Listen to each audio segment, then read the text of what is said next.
Welcome, families. Thank you for joining us for another episode of Thriving Special Families. I'm your host, Crystal Sanford, your autism and IEP advocate here in California. And today our topic is supporting children with language needs in the home. And we have our guest here, Melissa Jakubowitz. Is that correct? You got it. Yeah. Okay, perfect. So welcome, Melissa. So glad to have you on the show. Thank you. Thank you for having me. So, families, welcome again. Thriving Special Families is your podcast where we offer insight, humor, and hope along your special needs journey. I myself am an IEP advocate. I'm a speech pathologist and a parent of a child with unique needs. And this show was drafted and created with you in mind. Also know that every information that is presented is for informational purposes only. And if you are looking for advice regarding your specific situation, I advise you to contact a specialist in that area. So again, our topic today is supporting children with language needs in the home. And I'm so happy and honored to have Melissa here with me today. So let me properly introduce Melissa. Melissa Jakubowitz is the founder and CEO of Alive Now, which is developing a platform for speech pathologists to provide telepractice services. So for parents, if your child's accessing speech therapy via the web, via the internet, then Melissa is the one who supports and trains SLPs to do that. She also consults with schools and private practices regarding teletherapy. She's a board certified specialist in child language, spending most of her career working with preschool through high school students, and she has an extensive administrative experience as well. She served communities and the board for speech language pathologists and was president of our California board for speech language pathologists after serving on the board for many years. She is a mom as well, and she has 2 grown children. In her spare time, she enjoys reading, traveling, and meeting up with friends. So thank you again, Melissa, for being here. Thank you for having me. Awesome. So, Melissa, I'm a big proponent of the value of story, and I love to hear the background, where people come from, and what brought you to the field of special education. So, tell us a little bit about your story. Sure. My mom was a teacher, and when I initially was in high school, thought I wanted to become a teacher. And at that time, I was told that there really weren't a whole lot of jobs in the area of teaching. It was a time when population was shrinking a little bit. Families were having fewer children, so the schools weren't growing. So my mom suggested to look into other areas of education, such as speech language pathology or special education. And because my mom was a teacher, I had a great opportunity to shadow folks in those areas, and I ended up becoming a speech language pathologist. And I started my career in the schools, and have had a lot of opportunities along the way to make some changes that I have really loved. And it's one thing I love about our field is the fact that I can make changes to keep me stimulated and keep me excited about what I'm doing and still stay within the field. That's awesome. That's wonderful. And I think we talked a little bit off camera that, similar to my experience, after being a speech pathologist, I think it really empowers you to be able to do many things to bring change to the special needs community. So like you have kind of changed the hats that you've worn, but you're always still supporting families, which is wonderful. Yes. Yeah, absolutely. So families, as you're watching, if you're watching live, thanks for being here. Let us know in the comments where you're watching from. And if you have questions, we'll do our best to answer those live. If you're watching our broadcast on YouTube, thanks for joining us. I hope that you will subscribe to the channel so that you can check out more videos, which we share and air every Monday. So, and Malona, hope I'm pronouncing that correctly. Welcome and thanks for being here. So, Melissa, if a parent has a child with language needs, let's just talk about what would be an operational definition. What is a language disorder or language challenges? Sure. Language disorder, language delay would indicate a child who's not communicating like typical peers, typical kids within the age range. And certainly we have to look at not only what they're doing, but we look at their environment, we look at their history. But in essence, it's any child who is not communicating to the expected level that their peers would be communicating with. And is there, would you say, a broad range when it comes to, language disorder, language delay, maybe children who are, slightly behind where their peers are compared to kiddos, maybe who have more impact? Yeah, it's hard to put an exact age level on it because it varies. So children, babies, when they're first learning to talk, will say their words anywhere between 9 months and 18 years. And so we look at that age level to determine whether they're delayed or not. We're going to look at a broad range of their capabilities. How much are they understanding? Are they, when you call their name, are they looking towards the speaker? Are they following directions? What are they doing physically? Are they crawling? Are they walking? And we take all of that into consideration when we assess a child. A child who's not speaking at 1 may be okay because we can see that they're doing a lot of vocal play. When you talk to them and ask them a question, they'll respond. You may not understand what they're saying. They may babble or use jargon, but that's okay because you see that they're engaging in a conversation with you. There was a great video on YouTube a while back where a dad was having a conversation Oh, with yeah. their child. Yeah. And it was just, I think it thrilled every single SLP that I Yes. know of, Yes. because the two were having a conversation about a TV show that they were watching. The dad Mhm. would talk and say something, and then he'd pause and let the baby respond. And the baby came up with a lot of jargon and gibberish. Yes. But Yes. clearly, the baby understood what was going on. And it was, Mhm. first of all, it was a really amazing thing to see between a dad and their child, because we don't often see that with Yes. dads. We tend to focus on the moms a bit more. But those are the kinds of things that we look for when a baby first starts talking. Now, as a rule of thumb, typically, and again, remember that there's a range. So when I say an age level, it's give or take 3 or 4 months And I want to around say, that. I'm sorry, I was going to say Yes, earlier you said 8 months to 18 years, and I'm yeah, sure you meant 8 months to 18 18 months. months. Yes, I meant Okay. 9 months to 18 months. Yes, Yes, yes. sorry about that. No worries. Um, so typically we look at at around a year of age, kids typically have 5 to 10 words. By 2 years of age, they should be starting to put words together and using 2-word phrases frequently. At 3, they should be using at least 3-word phrases, and that's at the very minimum. Excuse me. But again, there's a lot more that goes into looking at and assessing parents. And I've learned over the years, and as a brand new, freshly minted SLP out of school, I was not good at listening to parents. I have to admit, I wasn't a parent at the time. I was not good at listening to parents. I had this, I'm the expert, you're not, Mhm. even though I was fresh out of school and didn't have a whole lot of clinical experience. Mhm. But I've learned, and particularly after I had my own children, kids develop at different rates. And I think that it's important that we keep that in mind. And there's so many other pieces to the communication puzzle. It's not just about talking, it's about listening, understanding. We look at, even as a part of language, we look at what sounds they're producing. Mhm. Sometimes if we see kids imitating and trying to talk, and maybe it's only vowel sounds, we might think, we've got to get their hearing checked. Maybe there's a hearing loss.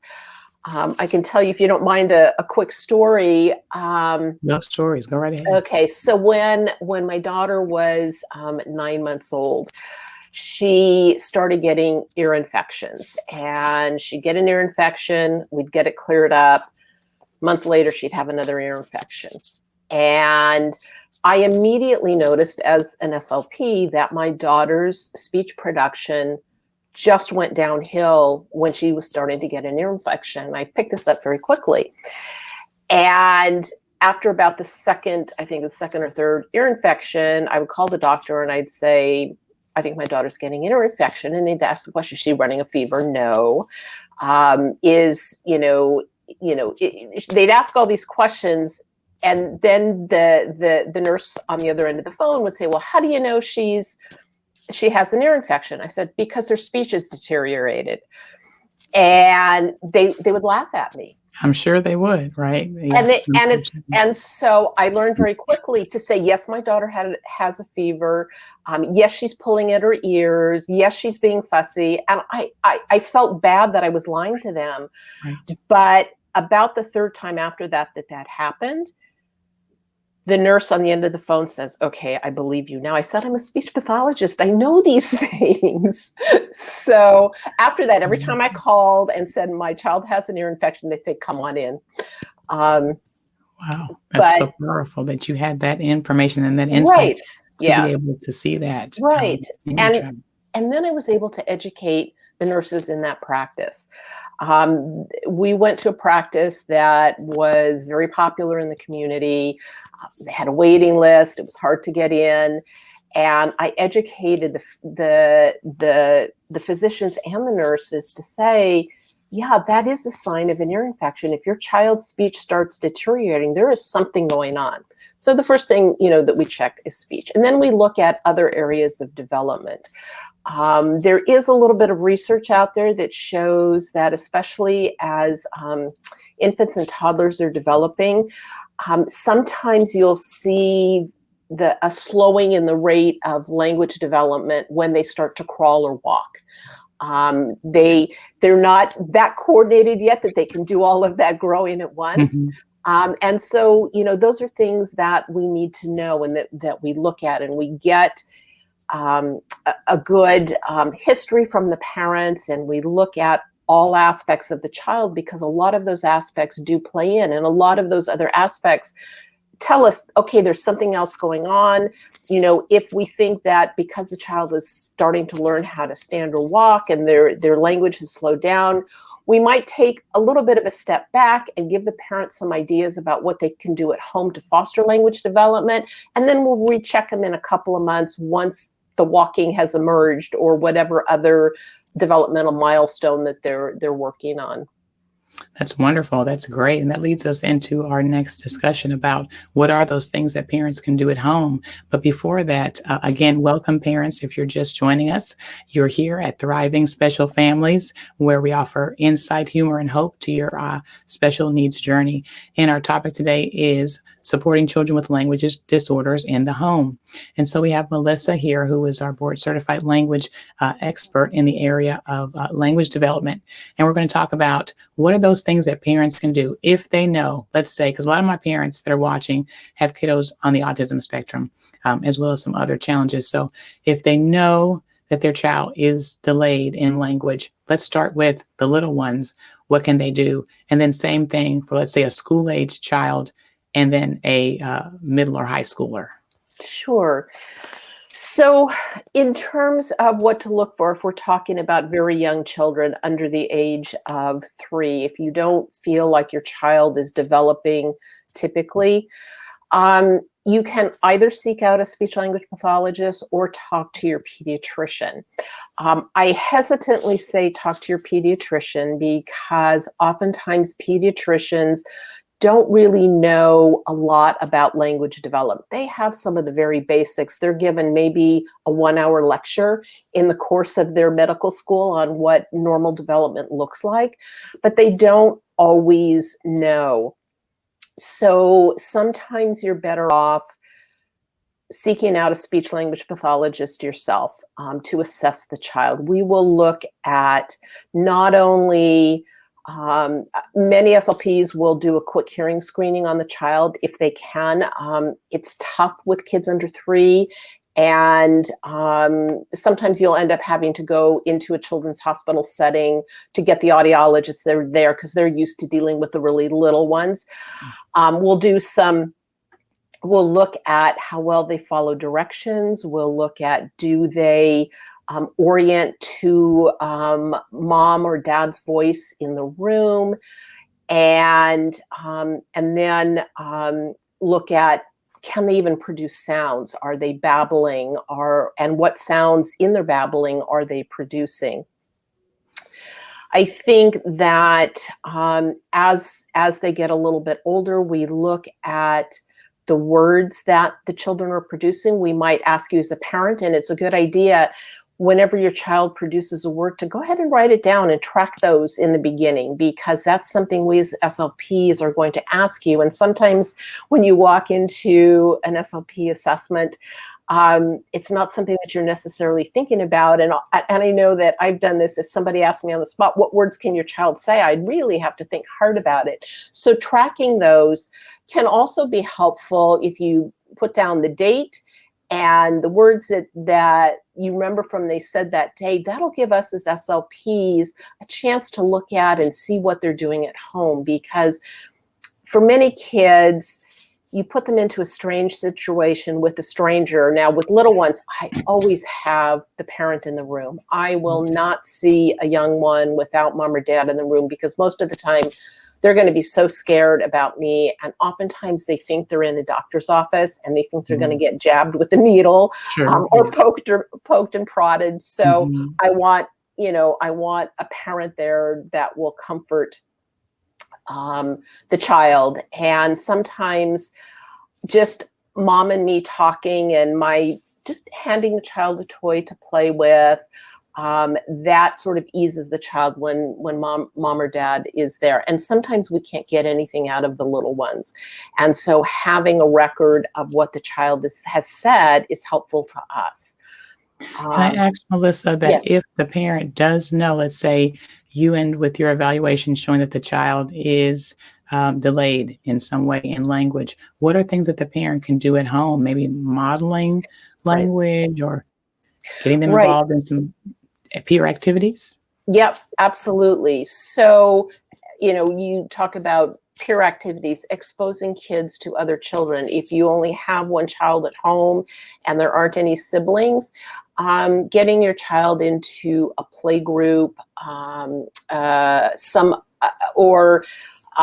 trying to remember some of the things. My kids are grown, they're adults, and I'm trying to remember some of the play activities that we Mhm, did. mhm. Things like Gymboree, Yes. um, music, those kinds of things. But at home, one of the best things that you can do is read and talk to your child. Yes. Getting books, very simple books that have colorful pictures. You can sit your child on your lap and you can read a story to them. And as you're reading what it says in the book, not only read the words in the book, but point out the pictures and have them see if they can point to a picture for you. Um, and those are fun for kids. Also, just in your daily routines, talking to your child about what you're doing. If you're fixing breakfast and your child is in their high chair, talk about what you're doing. Oh, mommy's going to make you some eggs for breakfast. Mhm. Going to get the eggs. Look, here's an egg. An egg is white. We're cracking the egg. We're stirring the egg. Talk about all the things that you're doing, but make sure that as you're talking to the child, that you're leaving conversational pauses, because you don't want it to be a monologue. You want the child to learn about the give and take of language. So make a comment and look expectantly at your child. And if they don't say something, that's fine, but make sure that you're pausing. It was one thing that I had to learn as an SLP when I was working with younger kids, is to make sure that I had those pauses to allow them to insert what they want, and then to also not, the child doesn't get dependent on me to carry the conversation. So reading books, looking at short videos together. I don't recommend sitting your child in front of the video or the TV without you there. You can help narrate and ask questions, and you can say things, oh, look what Big Bird just did. Isn't that funny?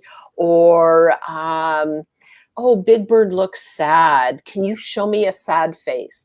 So that you're interacting with your child as you're looking at television, or even some a YouTube video, or that sort of thing.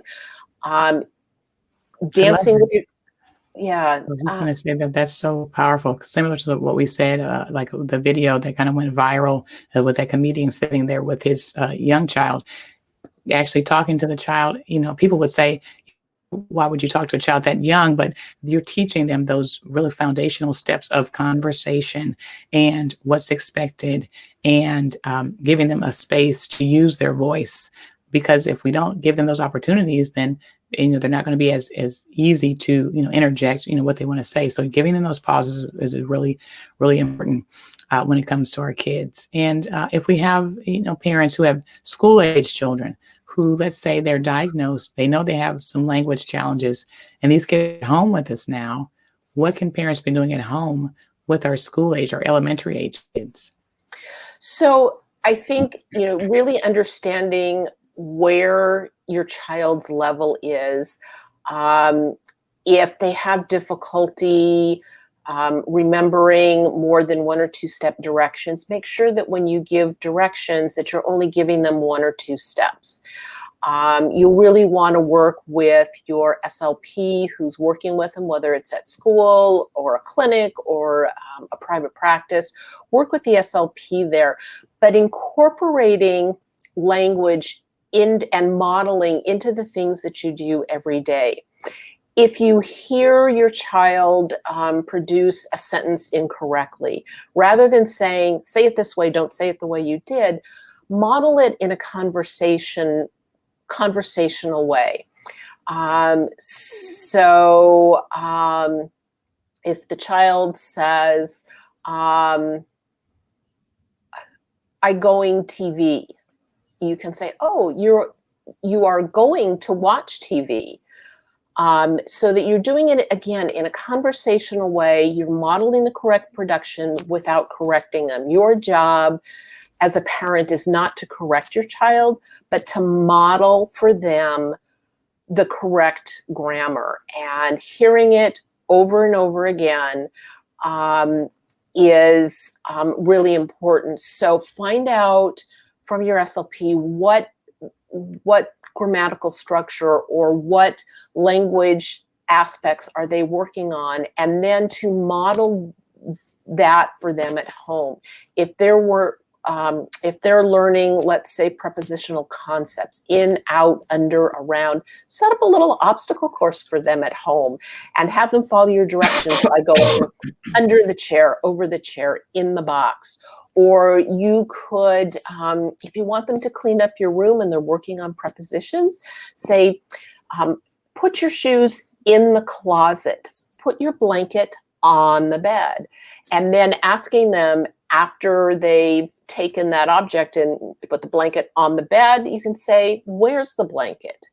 And then they can answer on the bed because you've previously modeled So really it for them. making it fun and naturalistic, I think. Like with anything that we're doing with our kiddos, we're probably going to get the most bang for our buck, and see the most progress because it's in a natural way. It's in routines that are occurring on a regular basis. So modeling that language that way, that sounds great. Thank you for sharing that. Yeah. What about our kiddos who are older and maybe a teen? And we know teens, they don't want to talk anyway. Yeah. But if we have some teens who have some language challenges, maybe they have difficulty holding a conversation, or they struggle to answer questions, or they struggle to kind of initiate language. What can parents do at home with those young adults? Young adults, yeah, it is tough at that age because those kids want to be like their peers, just Mhm. like all the other kids, and they know that they're different, and they really want to try. So again, I think modeling is a good way to do it, but having a conversation with your child and asking them what's difficult for them, and asking them how you as a parent can help them out. And sometimes I know I have got some parents who've been really wonderful about setting up sort of private cues between the parent and child when they're struggling. Like the child may be having trouble thinking of a word, or the child may be feeling uncomfortable and the child just touches the side of their face, or gives mom's hand a squeeze to let mom or dad know that they're struggling at the moment and they need some help from mom. So that, number one, they're not embarrassed. It's a private signal between the two. And then the parent can support the child as needed. And also helping them to practice some of the routines that they typically want. For some parents, if your child is of the age where their peers are dating and they don't quite know how to ask somebody out, do some role play with them at home. Have them role play with a sibling. Or bring in some friends that they can role play with before they go out and do it, and have them do it enough times so that they feel comfortable, and that some kids do need somewhat of a script sometimes. And so let's help them develop that script for that activity. That's great, Melissa. I think that can be really meaningful, where we have our kids interacting with peers, because we know they learn so much more from peers as they get older in those teen years. So modeling with us, doing some role play with us, but then also with their peer, I think that can be very, very helpful. So as we're wrapping up here, families, if you have more questions for Melissa and you're watching live, feel free to add those to the comments section. And we're going to now shift our discussion to e-therapy, virtual therapy, which is your space that you're operating in right now. Yes. So tell us a little bit about navigating speech therapy, supporting language via a virtual environment, and what can you say to parents who say, my kid just can't do speech on the computer? Yeah. It is tough. Teletherapy, telepractice is relatively new to our field, although the research goes back actually to the early 1990s. But we have a good body of research that shows that it is an effective mode of service delivery. However, we don't have enough information yet to know which kids are going to benefit most from a teletherapy environment. And yeah, some kids, it's not going to be effective. So if you're working with an SLP online and you're finding that you don't feel it's effective, talk to the therapist, and maybe you can switch up how you're doing this and go to a parent coaching model. Now, parent coaching is typically used in early intervention setting, but we can really use it with any age group and coach the parent on how to work with their child. And sometimes an SLP might have, because the child won't do something in the teletherapy session, see if the parent can kind of surreptitiously video the child in the activity that they may be struggling with. And then you and the therapist can look at the video together, and the therapist can coach you and help you to help your child, tell you to essentially be the therapist and support your child and how you can do that. Now, if that's not working at all, and again, some parents are not comfortable with that, and that's okay. Be honest with your therapist and say, I don't think I can do that. Try it though first, but if it's not comfortable for you, then you really need to ask for in-person therapy, and it is okay to do that. Not every child is a good candidate for teletherapy. We knew this long before COVID, and we, whenever in my business, whenever we've contracted with either families or a school district to provide therapy, if the teletherapy was not working and we tried everything within our power, we would work with you to find a therapist who could see your child in person. It's a little bit difficult right now, although many practices are now going back to in-person therapy. Just know that you've got to be okay with all of the things that you need to do in order to be safe, the masking and all of that. Right. That's wonderful. And working as an advocate, as I do now, that is something that I'm seeing in my practice is that there are families who are just saying, we've tried, we've given it the benefit of the doubt, but teletherapy isn't working. Or for some cases where it's working wonderfully and that's going well. I mean, for my own child, it's working for teletherapy. But there's some parents whose children are struggling, kids who are more impacted by whatever their unique need is. And so we're having to push for in-person services, and, Yes. and we're seeing some progress in that. Melissa, we actually have an SLP watching us from El Salvador. And here is her question. Her client, 17, with autism and apraxia, nonverbal, both expressive and receptive, are great. She communicates through typing, something I could see she wants to articulate, but she struggles. What can I do? Because I've tried everything and nothing's working. This is an interesting case. I think this could probably take some time to respond. Yeah, definitely. This is, autism and apraxia and nonverbal. You're dealing with a very complex situation. You say she does communicate through typing, which is great. I think that it may be time to look at some sort of augmentative device for this student. And it may help her to articulate better. And again, depending on how quickly she types, sometimes, if you're in a conversation, sometimes by the time you've typed a response, the conversation has moved on. Right. With a device, you may find that it's quicker. Things that they like to say often, you can program in there, and it's one click of a button, and it speaks. So I would really suggest looking at a augmentative device, and there are many, many devices out there that can be utilized. Thank you. Thank you for speaking to that. And thanks for watching us from El Salvador. So we're wrapping up here. Melissa, what is one thing, if you could just narrow down to one thing that you would like to share with families who are at home with kids who have unique needs, maybe one bit of advice or encouragement for that family? Yeah. I think work with your providers. I know sometimes, particularly when your child is of school age and they're getting services through the schools, there can be some tension. Most of the time, the providers have really good intentions. And I think for our providers, the biggest thing I can say is listen to the parents. They're the experts on their child. I have gained so much from listening to parents. It's helped me to listen better, not only to the parents I've served after them, but also listening better to the child and the child's needs and what's going to work for them. Kids tell us when they're happy and they're sad, even if they can't communicate that. And parents, you're with your kids all the time, and especially now during COVID, you're with them 24/7. You know your child best, and don't be hesitant to speak up.